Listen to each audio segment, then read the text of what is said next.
Buenas noches. El mapa del poder global se está redefiniendo a gran velocidad. Hoy vamos a analizar la consolidación de nuevas alianzas, el papel de Europa en este tablero cambiante, por decirlo así, la estrategia de los Estados Unidos en América Latina, si es que existe. Sí, acompáñenos a descifrar posibles escenarios de la reorganización geopolítica en el mundo. A veces hay que voltear hacia el exterior. Y bueno, me da mucho gusto saludar a un equipo de colaboradores permanente en temas internacionales. Saludo con mucho gusto al licenciado David Figueroa, es cónsul en México, de México en San José, también en Los Ángeles, analista político, diputado. David, qué gusto saludarte, ¿cómo estás? Gracias, mi estimado Marco, igualmente, gusto saludarte a ti, por supuesto a mis compañeros que están en el estudio. Bueno, de casa Remigio Martínez, bueno, los tres son de casa, ¿no? Remigio tiene su programa, internacionalista, y un gusto contar con tu participación valiosa siempre en estos temas, Remy. No, muchas gracias, Marco, por la invitación y compartir con los amigos esta mesa de análisis. Muchas gracias, el maestro Jorge Piña, analista político, licenciado en Derecho, maestro, bueno, con ustedes tres se nos va el programa entero en el currículum, ¿cómo está? Gracias, Marco, muy buena tarde, saludos a David y a Remigio aquí, pues esperando aprender de ellos dos, sí, algo más en la vida. Bueno, qué humilde el maestro. Pues es puro cuarto A, tengo aquí, tengo a Héctor Espino, a Ronnie Camacho, bueno, me falta uno, y a Claudio Solano, el cometa de Carbó, para aquellos que les gusta el béisbol de los años 50, 60. Muy bien. Bueno, entramos en materia. Vamos a explorar la emergencia de lo que muchos analistas denominan el nuevo eje de poder, una alianza cada vez más visible, me refiero a Rusia, China y Corea del Norte. ¿Es una coalición ideológica, una unión por conveniencia? Vamos contigo, Remy. ¿Qué factores han impulsado la consolidación precisamente de esta alianza entre Rusia, China, Corea del Norte en los últimos años? Yo creo que aquí es muy bien utilizado el tema del enfoque de análisis geopolítico por el tema geográfico y por supuesto la colindancia que existe y la relación de poder que existe entre diferentes regiones en el mundo. Quizá esta discusión viene a raíz de la última reunión que se llevó a cabo en China, una reunión ya programada, no de emergencia ni nomás porque era una situación especial. Simple y sencillamente coinciden ahí Vladimir Putin, el presidente de Corea del Norte, y el presidente de China y Narendra Modi de la India. Estos países que de alguna otra manera tienen una geopolítica que en los últimos años no necesariamente es tan coincidente, pues evidentemente conflictos como el de Ucrania y Rusia, la invasión de Rusia a Ucrania, la participación incluso de tropas de Corea del Norte apoyando a Rusia, el apoyo en el silencio que China ha tenido hacia Rusia y pues ahora también lo que hace Estados Unidos con lo que ya le podemos denominar una guerra de aranceles, una guerra geoeconómica en este caso, que ha generado una reacción principalmente en el caso de la India, donde esta es aparentemente sancionada políticamente y económicamente por seguir comprando combustibles a Rusia. Entonces, muy interesante este linde y sobre todo el tema de China con Corea del Norte, que esta ya es una relación que tiene más tiempo y que Corea del Norte sirve como una zona, vamos a decir, proxy en términos de presión internacional. David, ¿se trata de una alianza formal y con acuerdos vinculantes o es más bien una coordinación de intereses a medida que surgen desafíos, me refiero contra los poderes de Occidente? Claro, no, realmente esto es una unión por conveniencia. No hay tratados formales ni compromisos vinculantes. Se coordinan cuando enfrentan amenazas pues, comunes, que es lo que está sucediendo, pero cada uno pues, mantiene su autonomía. No es una coalición esta, Marco y compañeros, ideológica, como sí lo fue en su momento el bloque socialista de la Guerra Fría, ustedes lo recordarán. Así es que me parece que esto es una unión simplemente por conveniencia y sobre todo pues para salvaguardar sus intereses y sobre todo pues regional, de entorno, de momento, ante esta nueva realidad de la geopolítica global que se está viviendo. Claro, maestro Piña, además de dar respuesta a estas preguntas, le sumo otra. ¿Cómo ha impactado la guerra de Ucrania, si así lo cree usted, al fortalecimiento de los lazos entre estos tres países que en cuestión estamos analizando?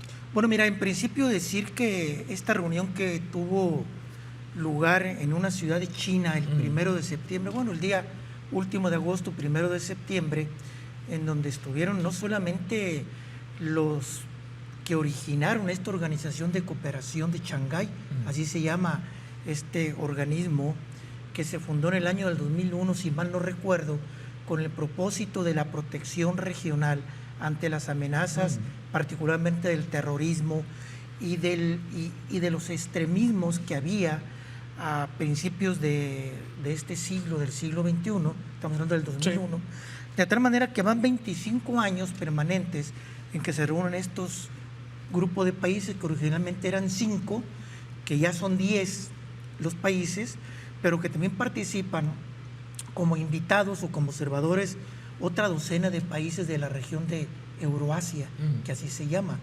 De la manera que yo sí considero que estamos en presencia de una organización formal que data de 25 años y que poco a poco ha venido consolidándose como un espacio de reflexión no solamente para la cooperación, sino que al final, el día 1 de septiembre pasado, hubo una muestra en un desfile militar de parte de China, donde mostró, válgame la redundancia, un poderío militar que no lo había expresado China en los últimos años.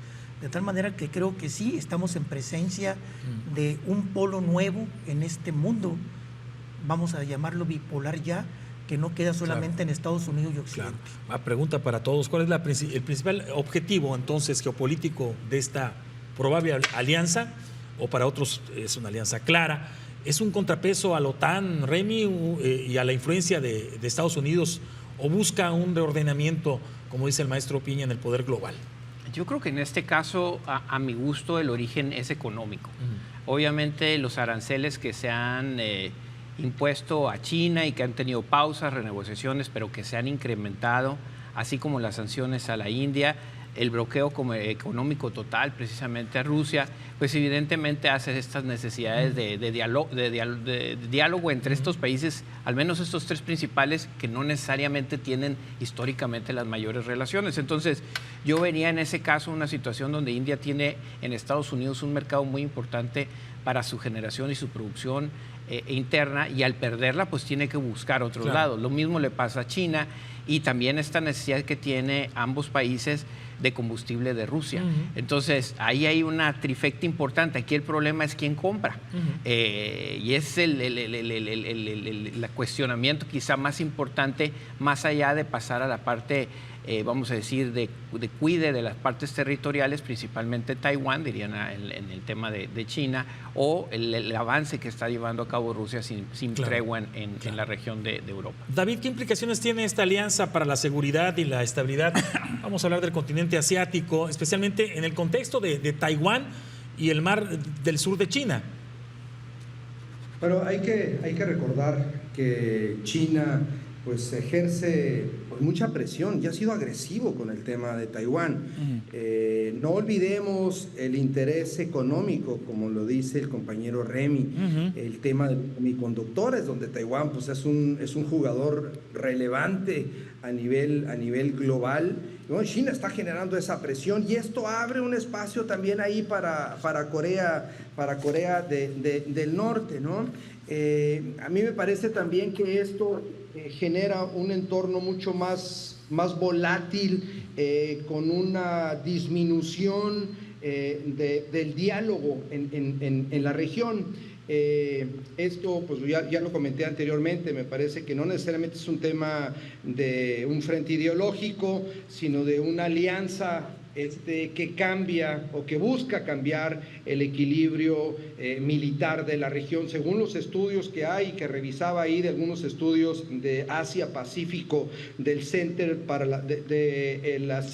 la Seguridad en el 2024. Es lo que refieren ellos mucho y hacen un análisis muy profundo, donde dicen que esta alianza básicamente lo que busca es equilibrar, tener un mayor equilibrio en el ámbito militar en la región. Maestro Piña, ¿qué tan duradera será y cohesionada puede ser esta alianza, considerando las diferencias históricas, ¿sí?, y los intereses nacionales de cada uno de estos 3 países?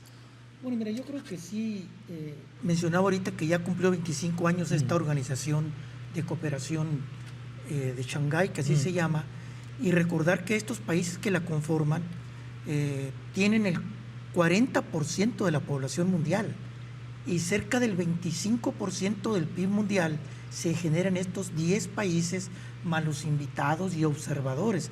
De la manera que es un bloque muy importante desde el punto de vista económico, pero también, bien lo decía David, es un bloque muy importante desde el punto de vista del equilibrio que se pretende que exista, particularmente de parte de China, sobre todo de China, que lo ha expresado el primer ministro o el presidente chino, que deben de dejar que Estados Unidos y Occidente dejen de ser los que generen la conversación de la geopolítica internacional para pasar a dos bloques encabezados fundamentalmente por China, Rusia y la India. Al regresar del corte, vamos a voltear a ver a Europa, en este nuevo tablero. La Unión Europea se encuentra en una encrucijada, mantendrá su autonomía y su peso geopolítico o se verá opacada con las nuevas potencias. Parte de lo que trataremos al regresar del corte.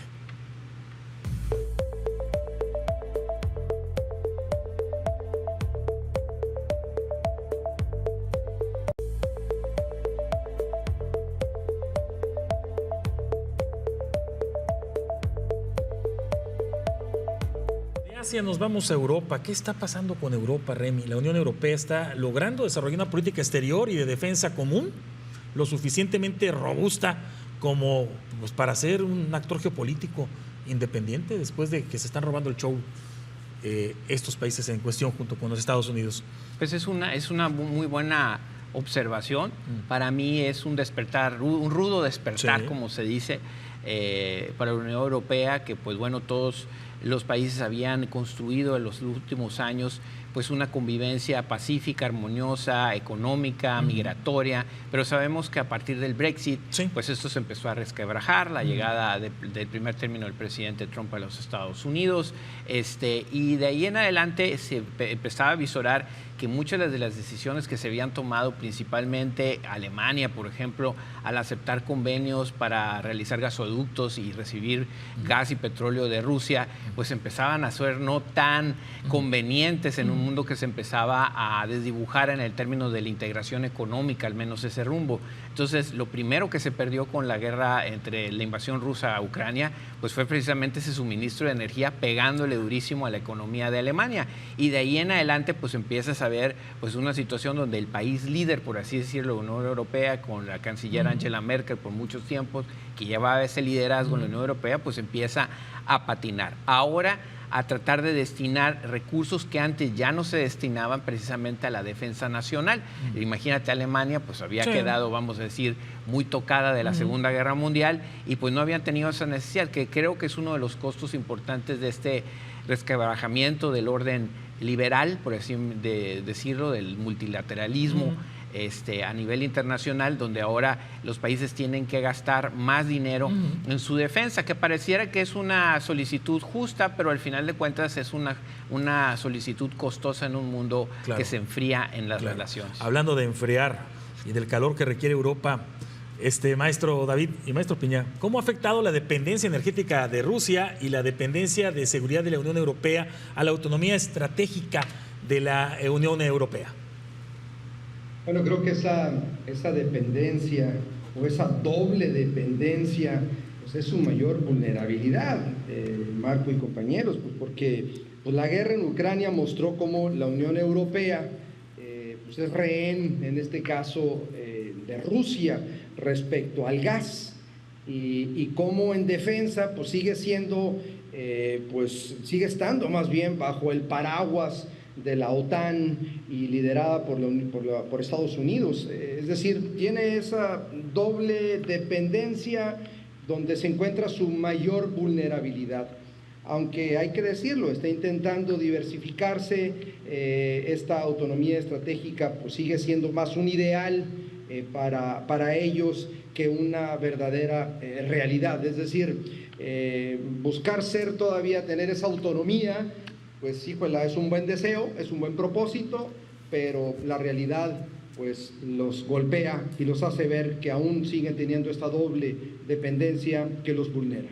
Maestro Piña, la división interna entre los países miembros de la Unión Europea, por ejemplo, sobre el apoyo a Ucrania, ¿debilita su capacidad para proyectar poder global?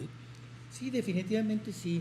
Hemos observado que las expectativas que se habían generado en este siglo XXI, a partir del 2002, 2003, en cuanto que esta región, que es Europa, pudiera convertirse en un referente de desarrollo tecnológico, de desarrollo económico y de defensa de la soberanía de esta parte del hemisferio, en el caso de Europa, no se cumplieron las expectativas, se han quedado muy por debajo de lo que se esperaba, de lo que iba a desarrollar Europa en su conjunto y los países en lo individual. Por ejemplo, con este conflicto Ucrania-Rusia, sí ha habido diferencias en los países que integran la Unión Europea, particularmente en España, Inglaterra, Francia, Italia. Ha habido voces que no están de acuerdo en destinar un porcentaje determinado del Producto Interno Bruto que generan estos países para la defensa de la región, particularmente de la OTAN. Y, por ejemplo, hoy, este día, hace unos momentos, hace 1 o 2 horas, Polonia, con el pretexto de que drones rusos invadieron su espacio aéreo, creo que en 17 ocasiones, según lo que dice la defensa de Polonia, han llamado a consultas a los miembros de la OTAN. OTAN quiere decir fundamentalmente Europa, y hay resistencia para que se lleven a cabo estas consultas y sancionar a Rusia. Entonces, de tal manera que sí se ve de que existen diferencias entre los países, pero particularmente no solamente por la cuestión del suministro del gas, también ahora con la guerra Ucrania, y que quieren volver algunos países, para no depender tanto del gas y del petróleo ruso, quieren volver a la energía atómica como una fuente alterna de suministro. Remy, el rol de la situación económica y demográfica de Europa y su posible declive como potencia global, ¿qué rol juega? Bueno, pues es sabido que algunas naciones europeas han tenido un declive en su población, que lo han venido atendiendo con migración controlada, pero también al mismo tiempo la migración es la que socialmente y políticamente es la que empieza la discusión del Brexit. Y en la parte económica, definitivamente esta última parte, después de la pandemia y ahora con las circunstancias energéticas, pues sí ha sido un momento muy difícil para Alemania. Principalmente sería el que más iba adelante y ahora el que no necesariamente tiene tan buenos resultados, aunque España tiene resultados buenos y de Italia quizá tiene otros. Creo que es un grupo de circunstancias de política interna muy importante. Veíamos también cómo Francia volvía a disolver el gobierno de nueva cuenta, divisiones internas. De España, ¿qué te puedo decir? Quizá el más estable es precisamente Alemania y Italia en la parte política. Entonces, una discusión importante hoy en día es que la deuda de los países ahora de pronto sí importa quién es el dueño de esos bonos, de esos bonos de deuda, y si esos están en manos de quién, de China o de qué otro país. Entonces estamos ante una circunstancia de mucho cambio que yo te lo ratificaría, tendría que ver con 2 momentos, el Brexit y luego la pandemia, que fue un golpe durísimo a la economía y un incremento en la deuda de las finanzas de todos los países del mundo, y ahora quizá las consecuencias de este enfriamiento en un mundo que se siente escaso e incierto también con el cambio tecnológico y los requerimientos de energía que se planean hacia el futuro. David, ¿podría la Unión Europea funcionar como una especie de mediador o un tercer polo entre Estados Unidos, Occidente, y esta alianza entre Rusia y China? Mira, yo lo veo complejo, lo veo difícil, porque sí tiene potencial, desde luego, la Unión Europea, hay potencial, hay fuerza, pero le falta a la Unión Europea cohesión interna, como señalan mis compañeros, y también le falta más liderazgo firme, me parece. Por eso muchos países prefieren mejor seguir estando alineados a Estados Unidos. Algunos buscan cierta autonomía, pero bueno, ser un tercer polo que pudiera funcionar, yo lo veo, tiene potencial, pero lo veo que necesita de tener una sola voz, y esa sola voz no la veo en la Unión Europea, no veo esa cohesión que les dé esa solidez para hacer ese tercer polo. Entonces, maestro Piña, escenarios futuros que le esperen a la Unión Europea, ¿un rol más protagonista en la política global o un papel pues, más regional y limitado? Muy complejo, yo creo que no va a jugar ese rol en la coyuntura. Estamos hablando de la coyuntura de corto plazo. De aquí a 5 años yo veo muy complicado que la Unión Europea, tal y como lo conocemos, sea un jugador importante y que se pudiera convertir en este país o esta región que tú decías que se vincule entre Estados Unidos y Occidente, por decirlo así, y lo que es Rusia, China y la India. Lo veo muy complejo que vaya a jugar ese papel determinante. Remy. Ahora, a toda acción hay una reacción. Vimos cómo al inicio de la invasión rusa-Ucrania, lo primero que pasó es algo que se parecía que no iba a ser necesario. Finlandia, Suecia se integran a la Unión Europea. ¿Cierto? La necesidad saca de alguna u otra manera un nuevo sentido de defensa. Esto que menciona respecto a los ataques con drones en Polonia, quisiera pensar que es un accidente o va a ser justificado como un accidente, pero eso sí va a poner a prueba la estructura de operación de la OTAN, donde cualquier ataque precisamente a un país de la OTAN es un ataque al resto. Y la fuerza de contraataque, recordemos que este conflicto de Rusia y Ucrania ha estado cuidado, vamos a decir como decimos nosotros, con pincitas, para evitar la actuación directa de estas naciones. Se les ha dado dinero, se les ha dado armamento, se les ha dado contención, pero no tropas propias de ningún país, ni de Estados Unidos ni del otro, precisamente para evitar un escalamiento. Pero nuevamente, estamos en otra situación donde evidentemente ahí se reafirman las alianzas, ¿no? Ante la adversidad. Claro. David, ¿algo que quieras aportar de esto que se está platicando? A mí me parece que para que la Unión Europea tenga un rol preponderante, pues evidentemente tiene que existir una capacidad de reformarse, y yo honestamente pues no la veo. Reformarse en el tema de la integración política y militar, y realmente no lo veo a corto plazo. Me parece que se quedarán ellos siendo un actor relevante pero regional, no un actor global como se quisiera para poder ser ese tercer polo importante global. Cuando regresemos, pues de regreso, por cierto, a nuestro continente en medio de este reacomodo global, ¿cuál es la estrategia de Estados Unidos en América Latina? Si es que la tiene, ¿sí? ¿Es una región prioritaria o un patio trasero descuidado de los norteamericanos? Volvemos.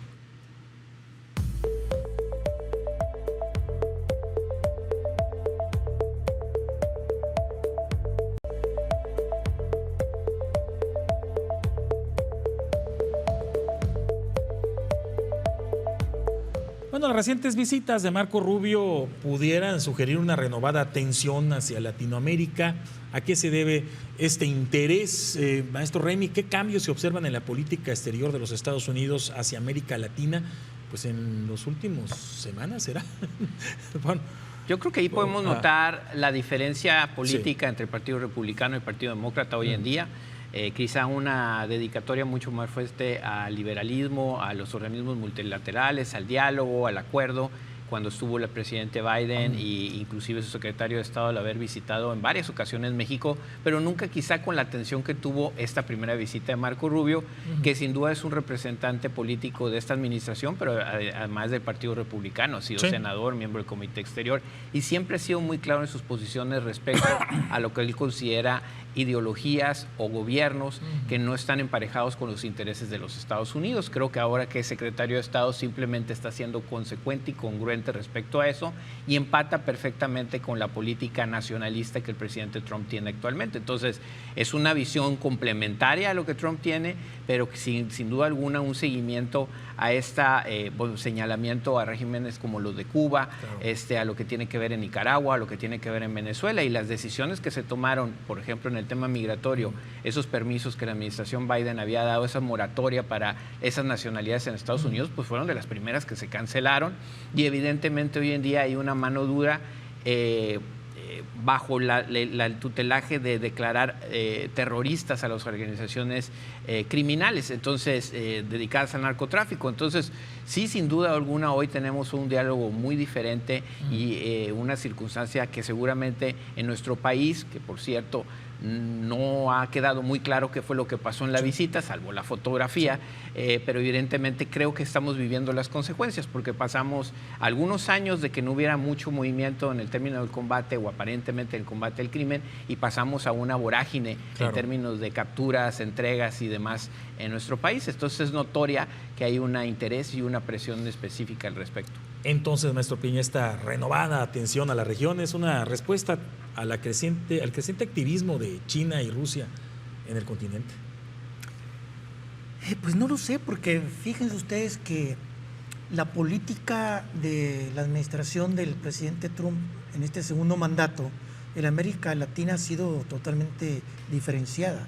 Por ejemplo, con Brasil, con el tema del expresidente Bolsonaro, pues una intervención yo creo que muy dura, cuando menos desde el punto de vista de la dialéctica, no solamente del presidente Trump, sino del secretario Marco Rubio, en donde dice que acusa a los jueces del Brasil de estar tratando de socavar las libertades y la libertad de expresión del presidente Bolsonaro en una manifiesta intervención en la región y particularmente pues en el gigante de la América Latina. Y luego Marco Rubio viene a México y posteriormente se va al Ecuador, y en el Ecuador ahí que también son aliados el presidente Noboa en su segundo mandato con la administración del presidente Donald Trump, pues dice Marco Rubio, te vamos a aportar N cantidad de recursos de millones de dólares para que combatas el narcotráfico. Es explícito ahí el acuerdo, pero previo a ir a Ecuador viene México y no se hace ningún anuncio de un apoyo desde el punto de vista económico y o material para ayudar a combatir lo que consideran los norteamericanos en este momento, que es el principal peligro, es la cuestión del crimen organizado, no solamente en México, Centroamérica y la América Latina. Entonces sí notó un trato diferenciado de la administración Trump para América Latina. Trato diferenciado, David. ¿Cómo impactan las visitas de altos funcionarios como Marco Rubio en la diplomacia bilateral y en las relaciones geopolíticas en la región? Sin duda, creo que Marco Rubio pues, representa esa rudeza que existe en la política exterior de Estados Unidos, una rudeza muy franca y muy abierta con países como Cuba, como Venezuela y Nicaragua. Y estas visitas, pues bueno, son muy simbólicas para ir a decir, somos rudos y estamos generando alianzas con los gobiernos afines, a fin de mantener ese rol predominante que siempre había tenido Estados Unidos en la región. Pero valdría la pena decir algo, miren, China y Rusia cada vez tienen mayor injerencia en la región. China en el aspecto económico y Rusia en el aspecto ideológico.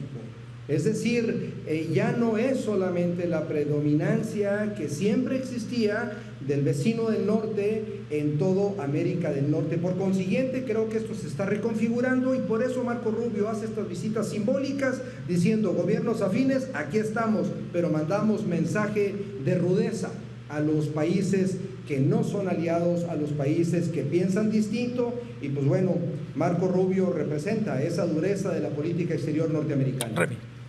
Bueno, yo creo que ya dedicado precisamente a la relación México-Estados Unidos, yo creo que hay una intensidad especial. Todavía el día de hoy se anuncia que México impondrá 50% de aranceles a las importaciones de autos asiáticos.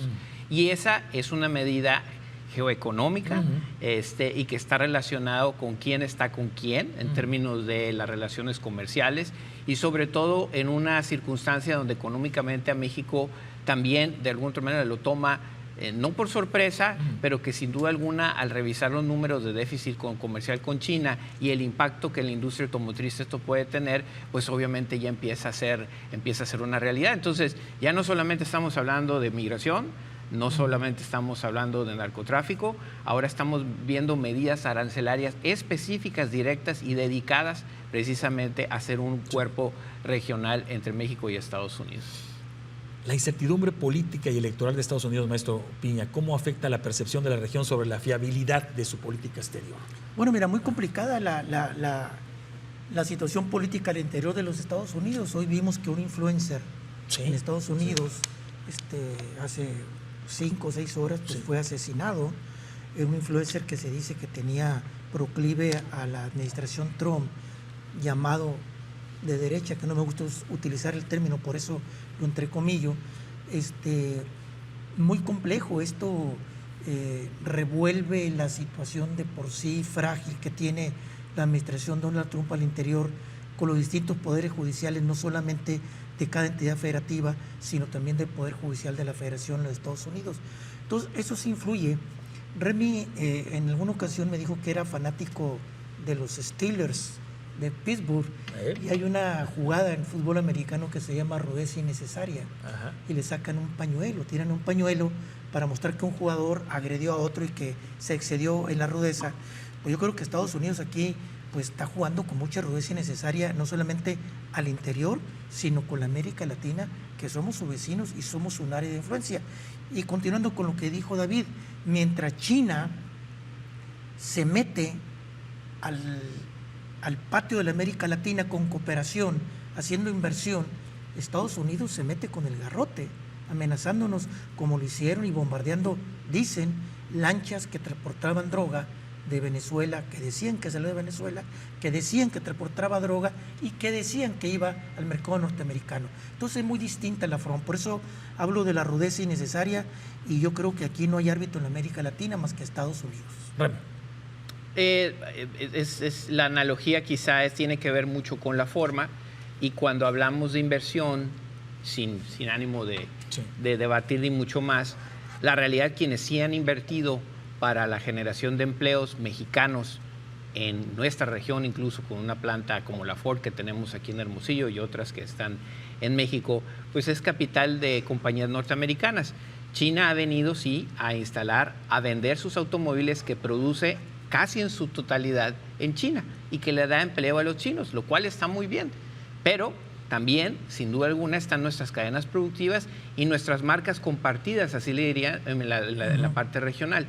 Yo he sido muy abogado desde hace, no ahorita, desde hace ya más de 2 años, señalando muy claramente el nivel del déficit disparado que tenemos con China en términos comerciales. El número es muy grande, pero lo que nosotros vendemos para ellos es muy pequeño. Ni modo, es un paradigma que ante un desequilibrio tendría que cambiar en algún momento. En este entorno, pues sin duda alguna se siente como presionante, pero ya lo dijo el otro día el secretario de Economía, Marcelo Ebrard, cuando puso quitó la excepción a la importación de calzado semiterminado que venía principalmente de Asia. Bueno, acabó con la industria del zapato en Guanajuato. Pues estas son cosas que nuevamente empezamos a revalorar en estos momentos, y la conveniencia no de muchas cosas que creo que en ocasiones son inerciales, principalmente para inversionistas mexicanos, porque estamos bajo la tónica de cuánto voy a ganar y no necesariamente del impacto social que esto puede tener. David, ¿podría América Latina desarrollar una agenda regional propia que no esté condicionada a los intereses de grandes potencias? Es posible, pero muy complicado, porque hay que recordar, tener una agenda de esa naturaleza demanda voluntad política, demanda, por supuesto, tener una integración real, demanda liderazgos regionales. Y hay 2 elementos que obstaculizan mucho esto: esta fragmentación ideológica en Latinoamérica y esta fragmentación de desarrollo económico, que son 2 factores fundamentales y que me parecen que eso complica el que pudiera existir una agenda regional sólida en Latinoamérica.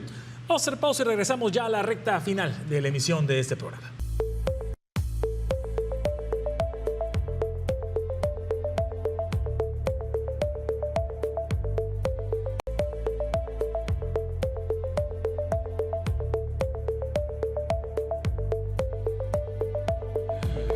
Bueno, para cerrar, observemos el panorama completo. La suma de estos factores pues, nos lleva a un escenario de profunda reorganización global.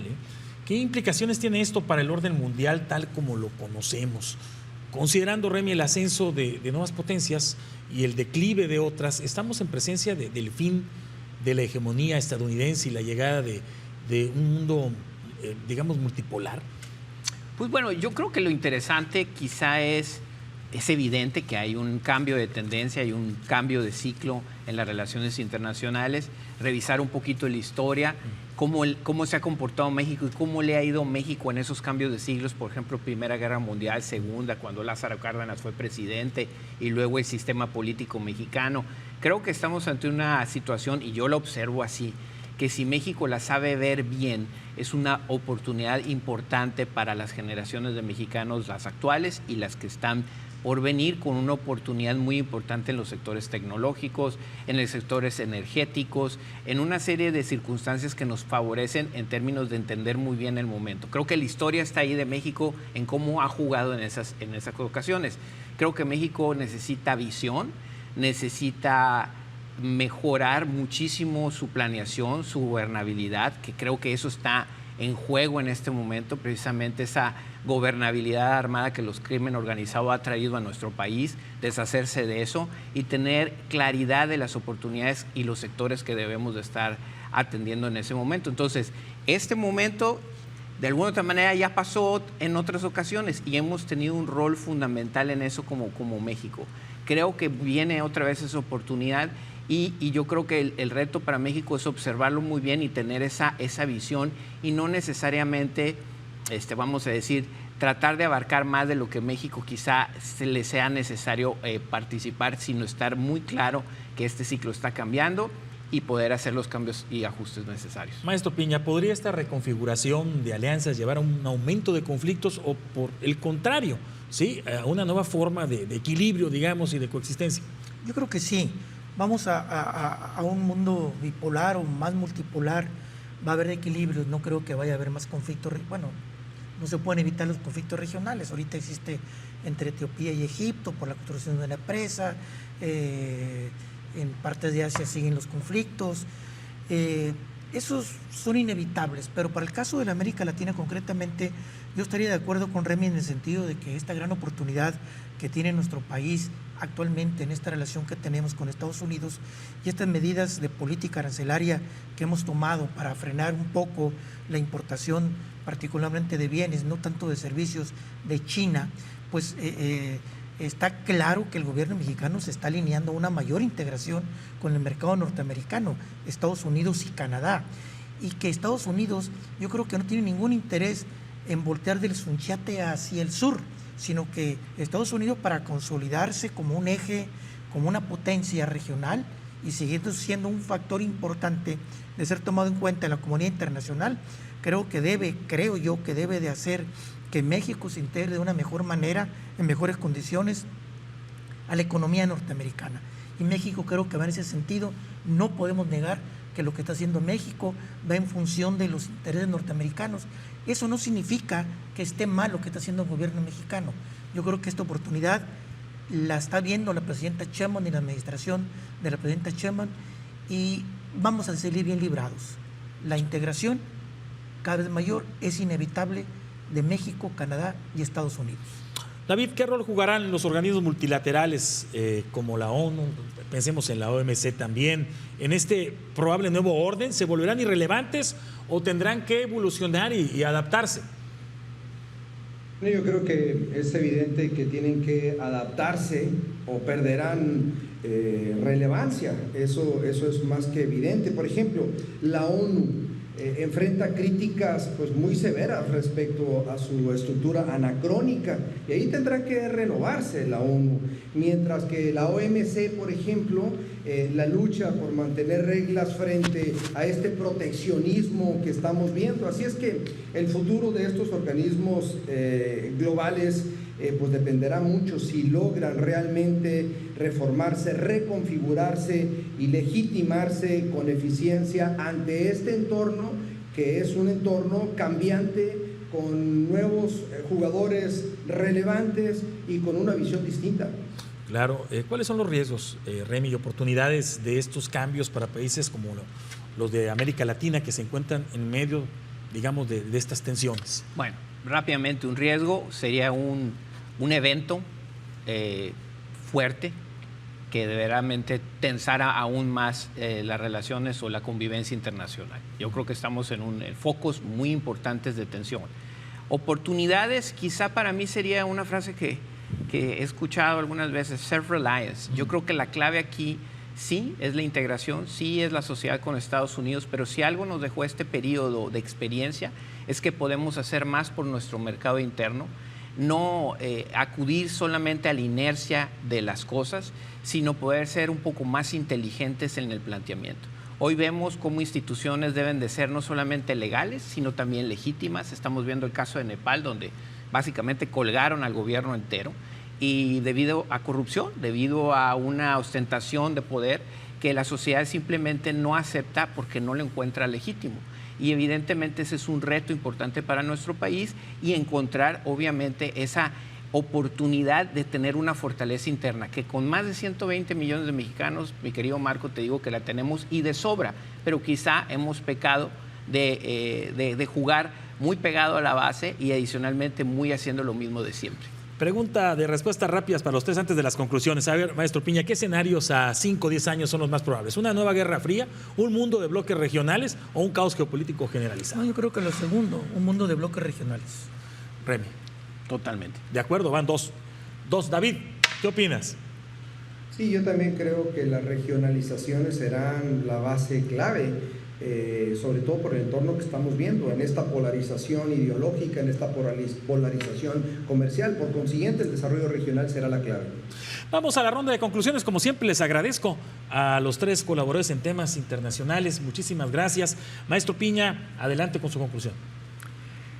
Pues nos tocó la fortuna de vivir una etapa de la vida institucional al interior de los países, no solamente de la región esta, sino del planeta en lo general, en donde esta reconfiguración, no solamente geopolítica, sino también tecnológica que estamos observando, creo que va a haber en los próximos años, 10 años, mediano plazo de 5 o 10 años, factores que van a incidir en mejorar la calidad de vida de grandes sectores de la población.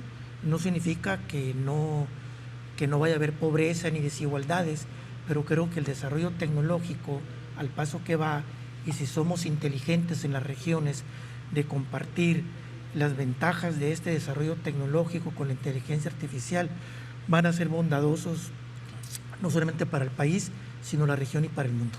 Gracias, maestro Piña. Remy, tu conclusión.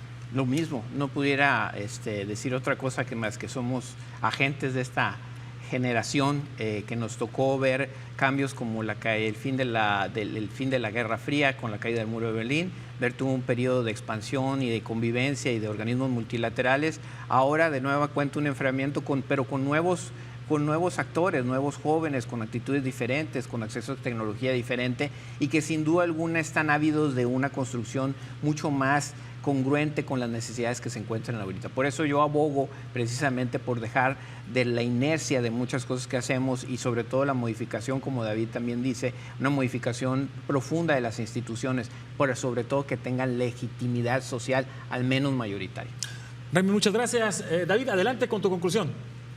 Bueno, yo diría que el mundo está en plena transición hacia un orden multipolar, desde luego con nuevos jugadores, con nuevas potencias que son relevantes actualmente y que han ido reconfigurando el tema económico, el tema de seguridad y por supuesto la política global. En el caso nuestro de la región tenemos una ubicación geográfica estratégica, tenemos recurso y talento humano, tenemos por supuesto recursos, tenemos todo para desempeñar un rol relevante. Lo importante aquí, me parece, es tener una política exterior un poco más autónoma y desde luego también con una visión de una regionalización que es la que más conviene al desarrollo de nuestro país.